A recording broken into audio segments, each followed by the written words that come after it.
I've spent the better part of 40 years looking into the eyes of people who thought they could outrun their own shadows. I've sat across from world leaders, hardened criminals, and every kind of broken family you can imagine. But if there is one thing I have learned in all that time, it is this: a secret is a debt you owe to the truth, and eventually the truth always comes to collect with interest. Most people think they can manage a lie, that they can tuck it away in a corner of their lives like a piece of old luggage in the attic. They think as long as they don't look at it, it isn't there. But the reality is that the things we hide end up owning us. They dictate our choices, they poison our relationships, and they turn us into strangers in our own homes. When David first walked into my dressing room before the cameras started rolling, I saw a man who was carrying a mountain on his shoulders, though he was trying his level best to look like he didn't have a care in the world. He was polished, well-dressed, and had that practiced, firm handshake that successful men use to signal that they're in control. He was an architect, a builder of structures, a man who understood foundations and blueprints. But as I looked at him, I didn't see a builder. I saw a man who had built his entire life on shifting sand, and the tide was finally coming in. David had been married to Sarah for 15 years. They had 2 beautiful children, a home in an upscale neighborhood, and a reputation in their community that was nothing short of pristine. To anyone looking from the outside, David was the gold standard of a husband and a father. But David had a second life. He had a second family, a secret he had kept tightly under wraps for nearly 8 years. He wasn't just having an affair. An affair is often a momentary lapse in judgment, a fleeting escape. What David had was a parallel universe.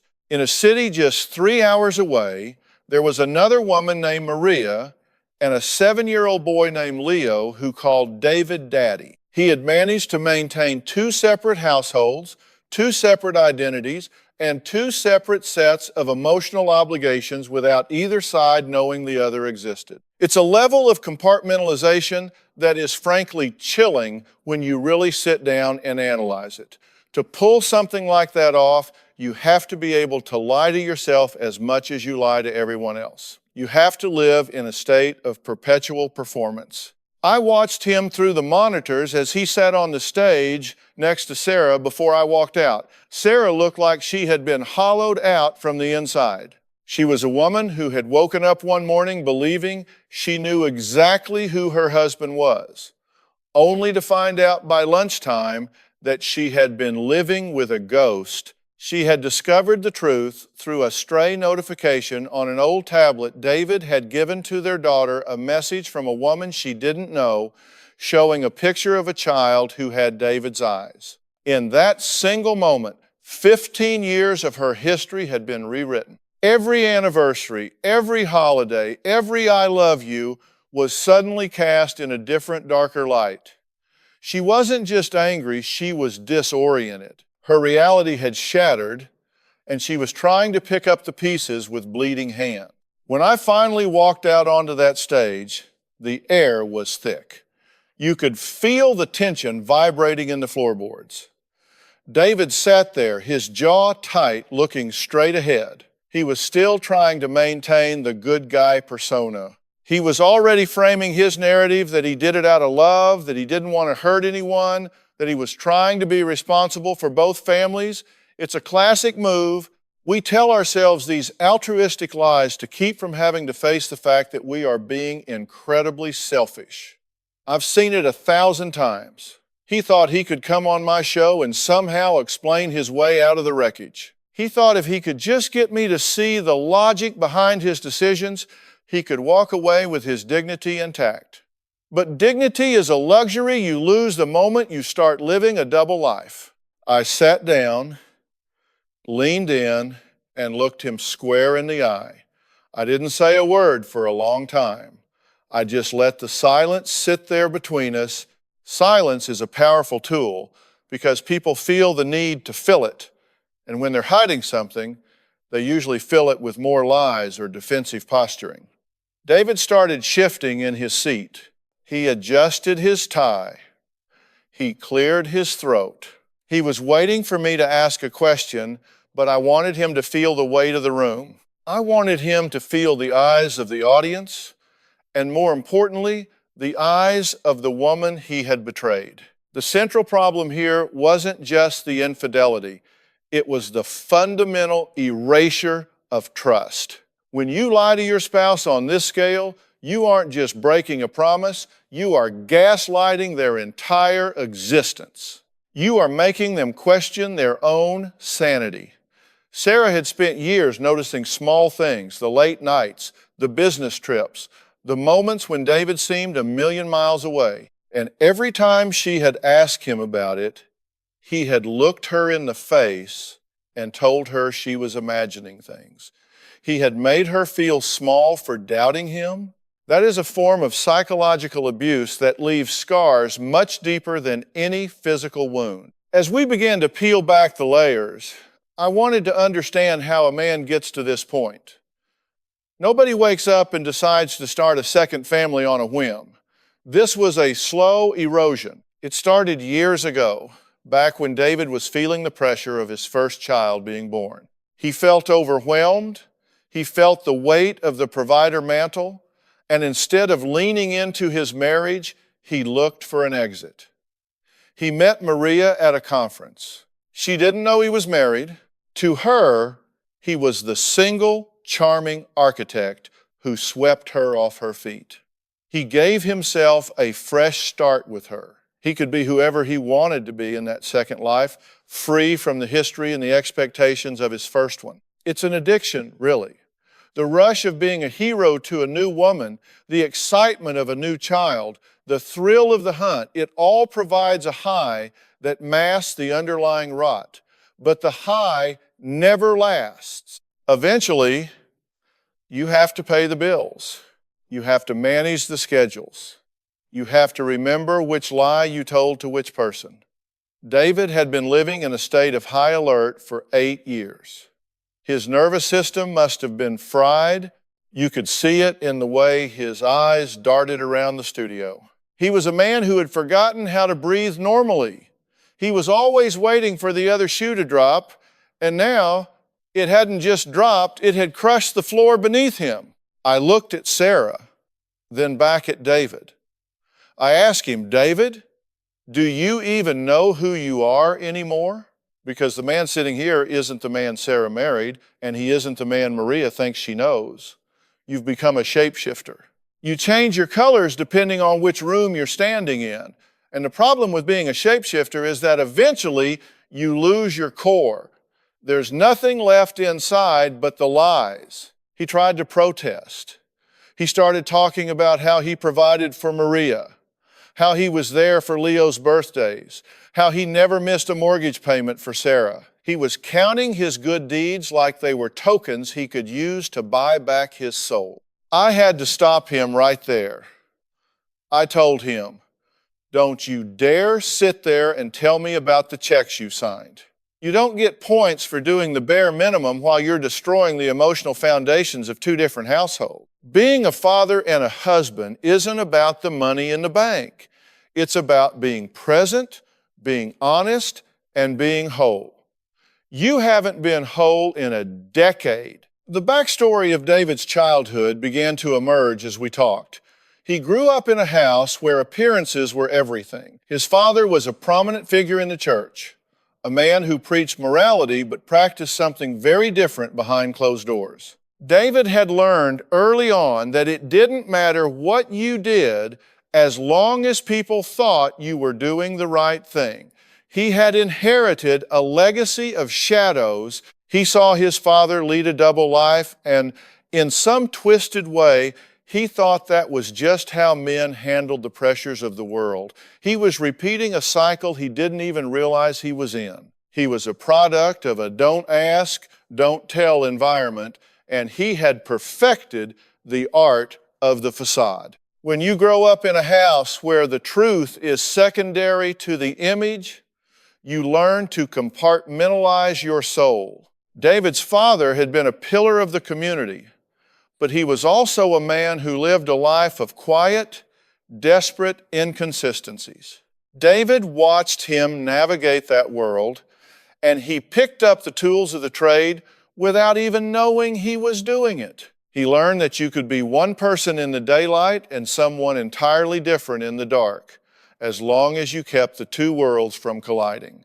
He became a master of the clean break. He could walk out of one house, drive 60 miles, and by the time he pulled into the next driveway, he had physically and mentally shed the skin of the first man. I asked David about the first time he lied to Sarah. Not the big lie about Maria, but the very first time he felt the need to hide who he was. He looked down at his hands, those hands that were so used to drawing straight lines and stable structures. He told me about a time early in their marriage when he'd lost a significant amount of money in a bad investment. Instead of going home and telling his wife, "I made a mistake, we're in trouble," he went to a payday lender, took out a high-interest loan, and pretended everything was fine. He spent months working extra hours, telling her he was bucking for a promotion just to cover the tracks of a mistake he was too proud to admit. That was the blueprint, wasn't it? I asked him. He didn't answer, but the look in his eyes told me everything. That was the moment he realized he could fail and still keep the perfect David mask on. It gave him a sense of power, a sense of being untouchable. And when you feel untouchable, you start taking bigger risks. You start thinking the rules don't apply to you because you're smarter than the system. The escalation of this double life was a masterclass in deception. To keep two families going for 8 years requires more than just a good memory. It requires a complete detachment from reality. David had 2 sets of credit cards. He had 2 different cell phones, one for the real world and one for the other world. He had a spreadsheet on a hidden drive where he tracked the birthdays, the school events, the doctor appointments, and the lies he'd told to explain his absences. Think about the mental energy that takes. Most people are exhausted just trying to keep one life together. David was running a marathon every single day, and he was doing it with a smile on his face. But as any structural engineer will tell you, if the foundation is flawed, the building will eventually groan under its own weight. The cracks started appearing about 3 years ago. David started getting careless. He'd leave a receipt in a pocket. He'd mention a restaurant Sarah had never been to, claiming he'd gone there for a business lunch, only to have her find out later the place was a romantic bistro. Sarah, being a loyal and trusting woman, did what most people in love do. She made excuses for him. She told herself he was stressed. She told herself he was just getting older and more forgetful. She ignored her gut, even when it was screaming at her that something was wrong. I see this all the time. The spouse usually knows. They might not know the what, but they definitely know the that. They know that the person sitting across the dinner table from them isn't really there. There's a hollow ring to the conversation. There's a distance in the eyes. Sarah described it as living with a man who was always on the way out the door. Even when he was home, he was mentally checking his watch, calculating the time he needed to get to the next location. He was a ghost in his own house. The breaking point came because of a simple mistake, the kind of trivial error that brings down empires. David had upgraded his phone and given his old tablet to his 9-year-old daughter, Chloe. He thought he'd wiped it clean. He thought he'd deleted every trace of his other life. But he hadn't accounted for the cloud. One Saturday morning, while David was supposedly at a site inspection 4 hours away, Chloe was playing a game on the tablet. A notification popped up. It was a photo from Maria, showing little Leo holding up a drawing he'd made for his dad. The caption read, "We miss you, hurry home." Sarah saw it. She didn't scream. She didn't throw the tablet.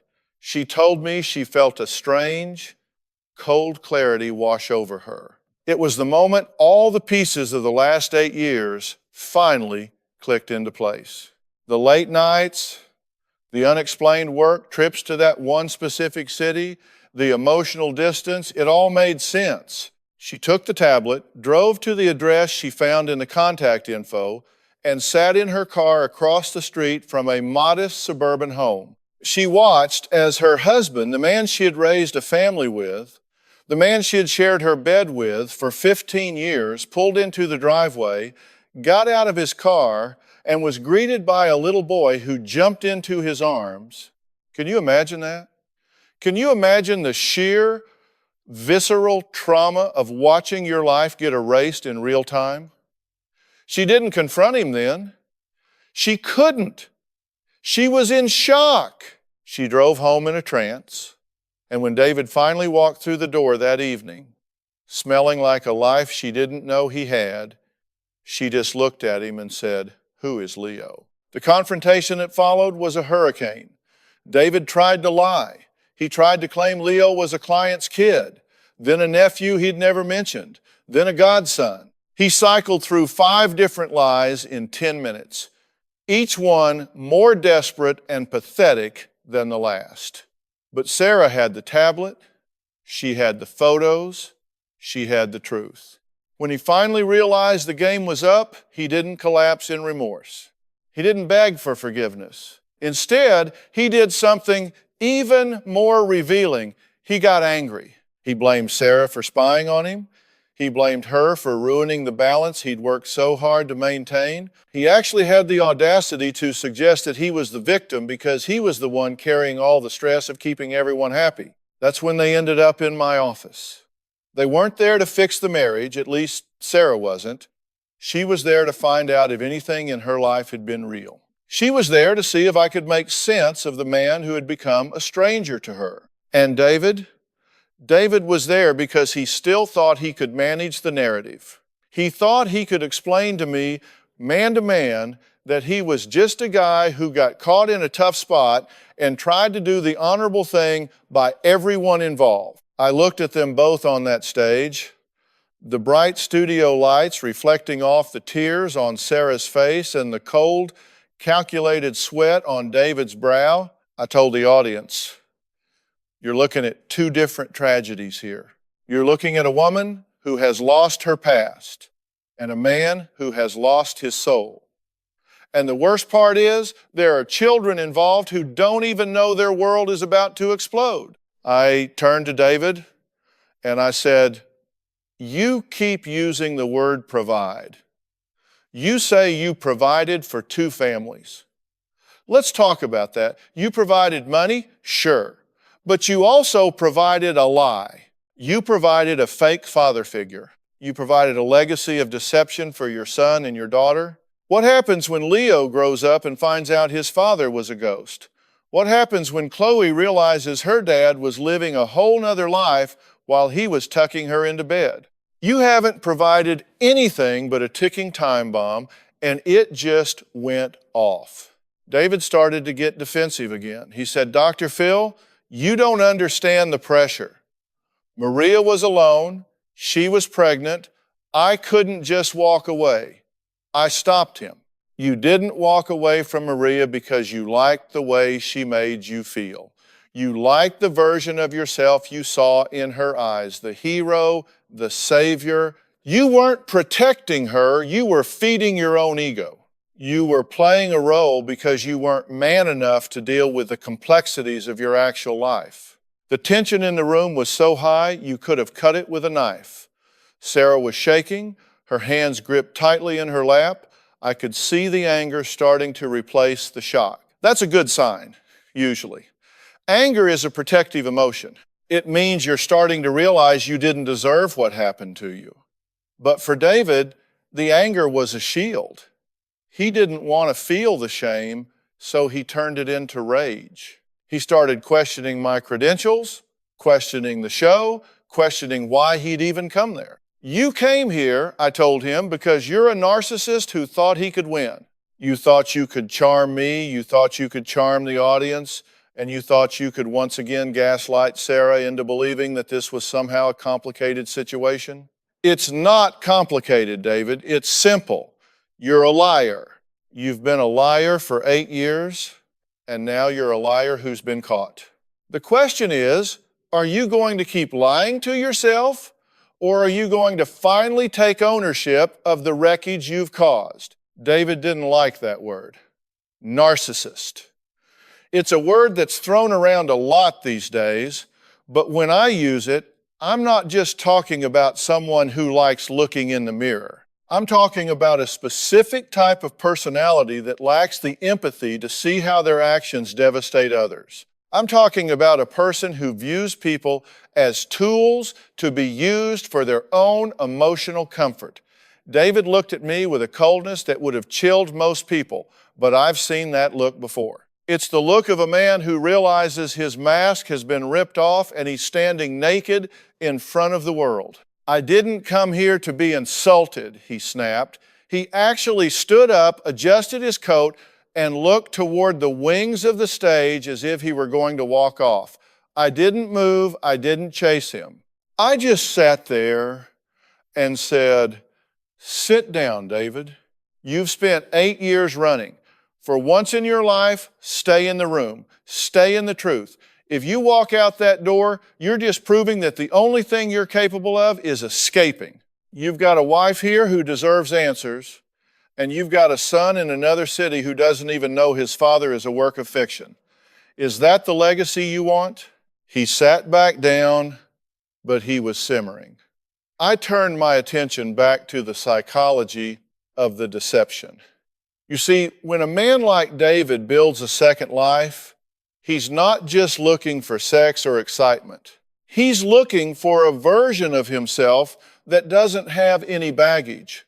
With Sarah, he had 15 years of history. He had the real life problems, the bills, the parenting disagreements, the moments where he wasn't a hero. But with Maria, he was the white knight.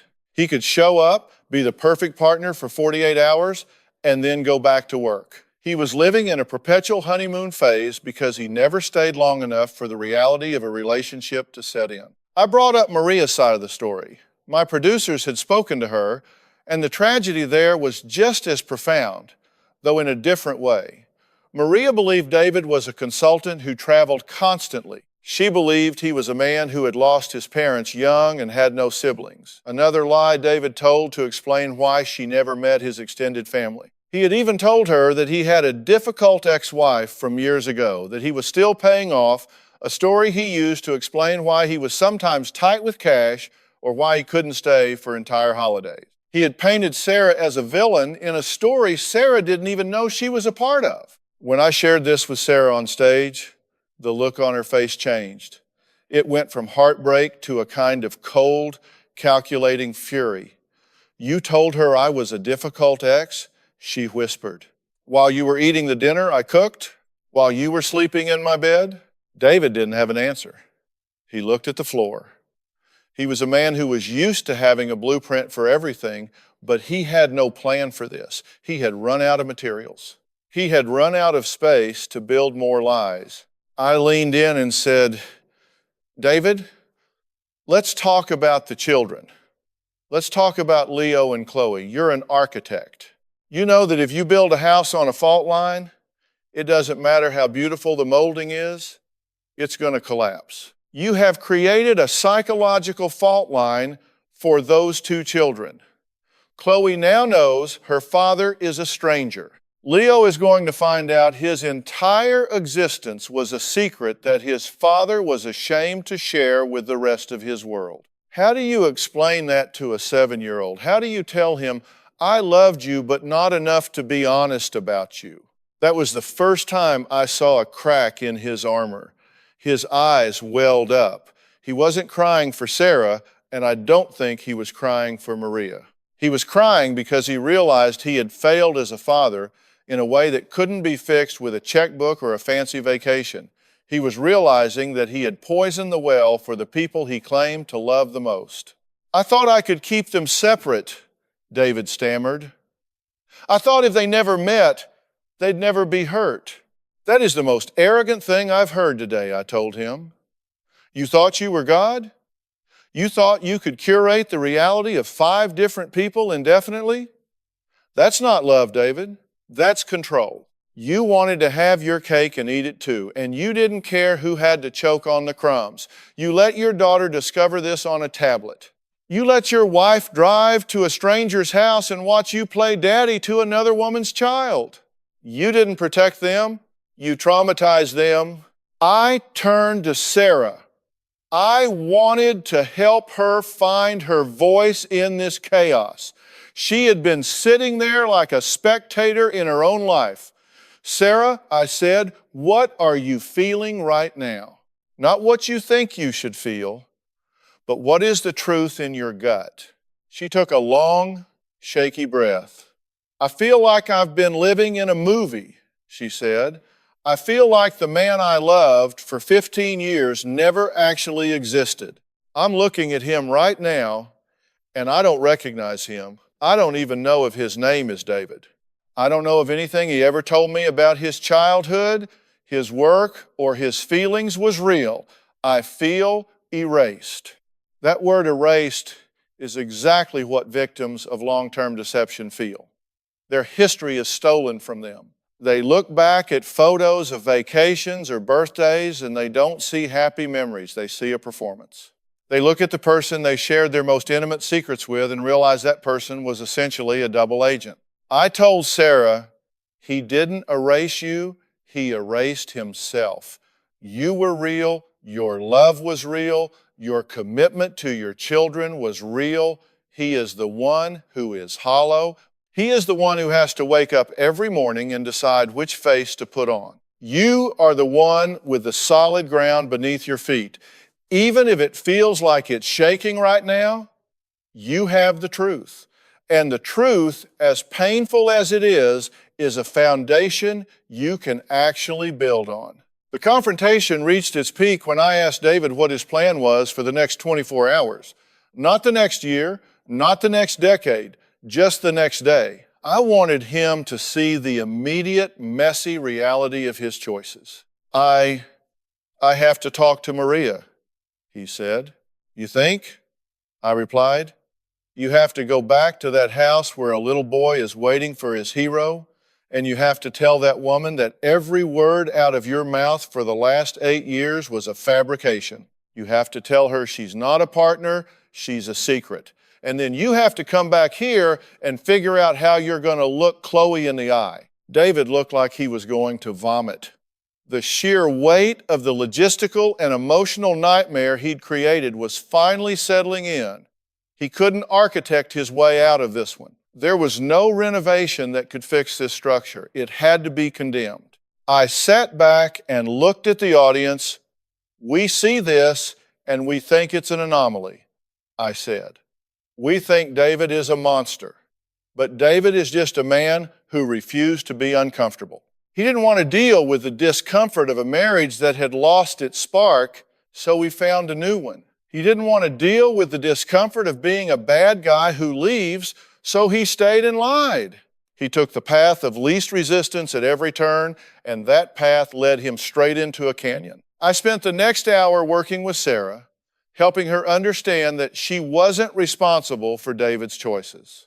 Often, the betrayed spouse starts looking for ways they drove the other person to cheat. They wonder if they weren't pretty enough or supportive enough, or if they worked too much.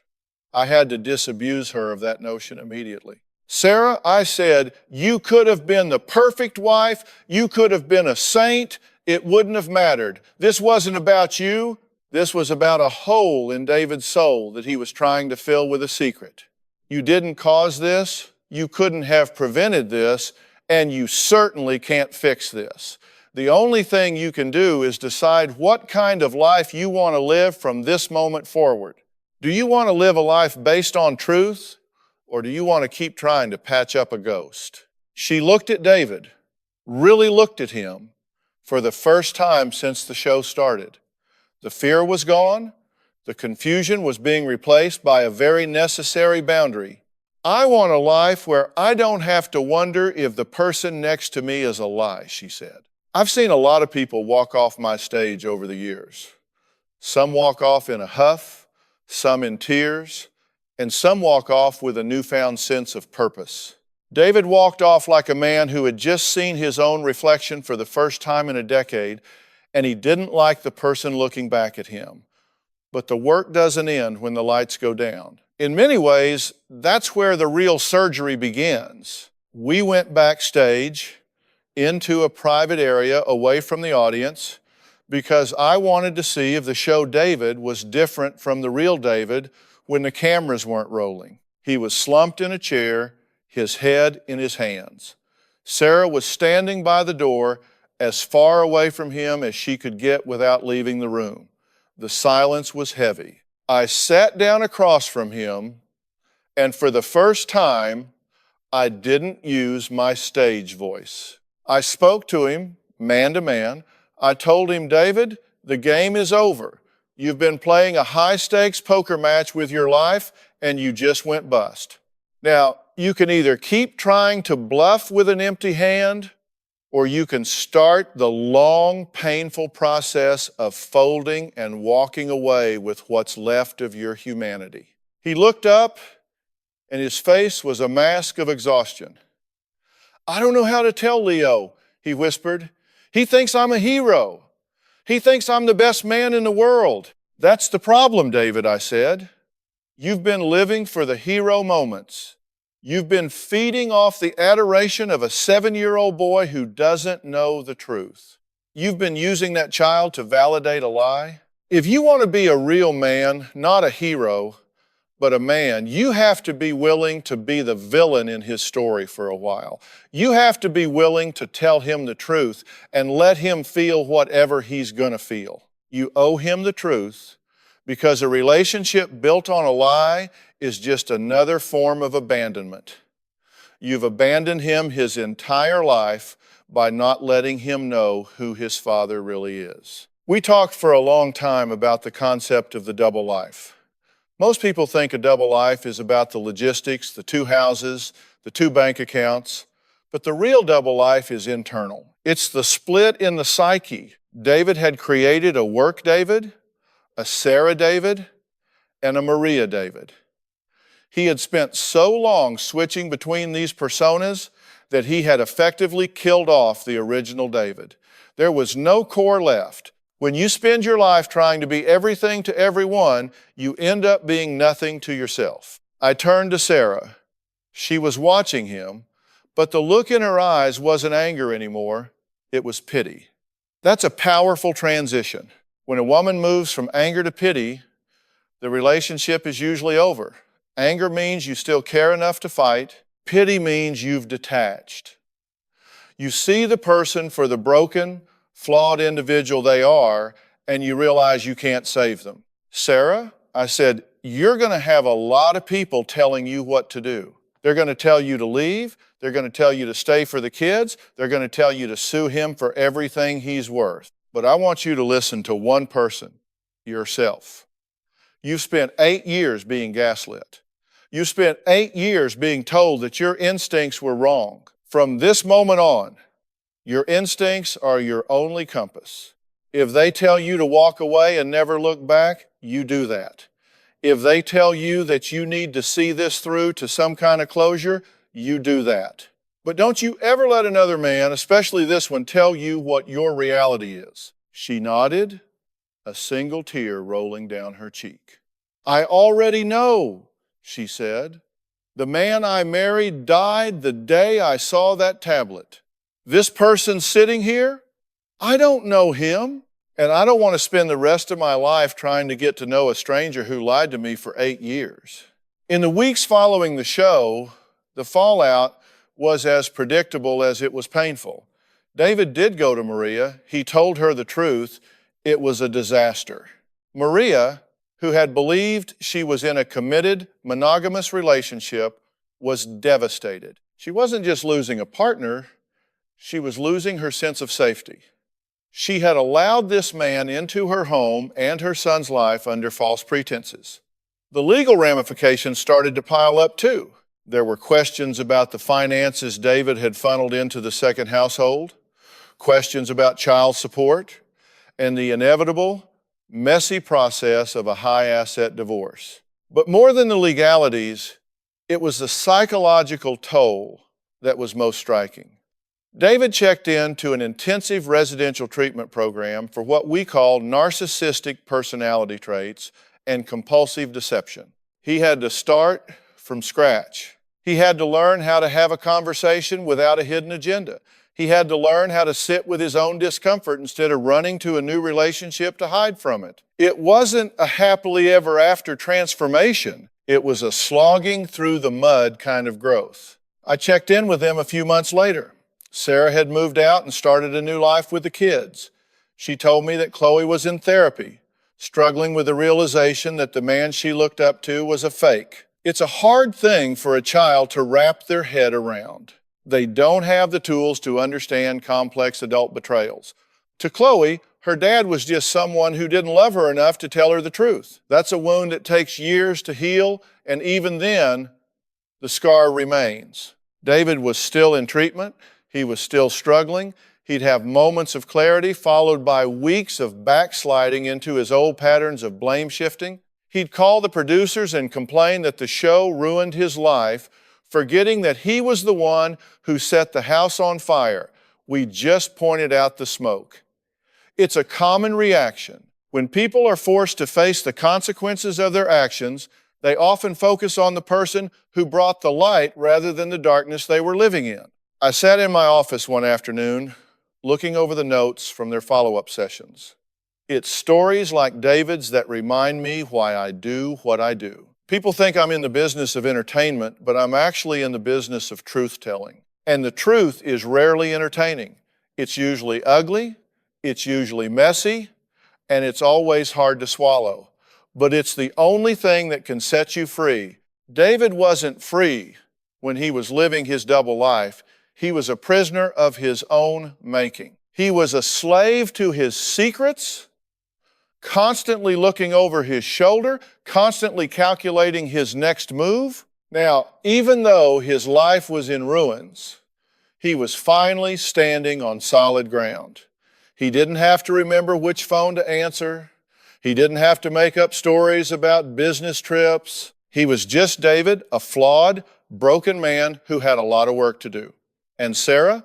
Sarah was finally breathing again. She told me she hadn't realized how much she had been holding her breath for the last 8 years.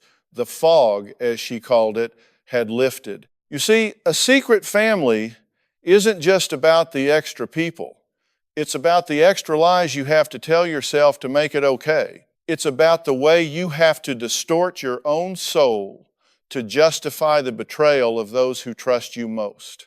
David thought he was a good guy who got into a bad situation. He wasn't.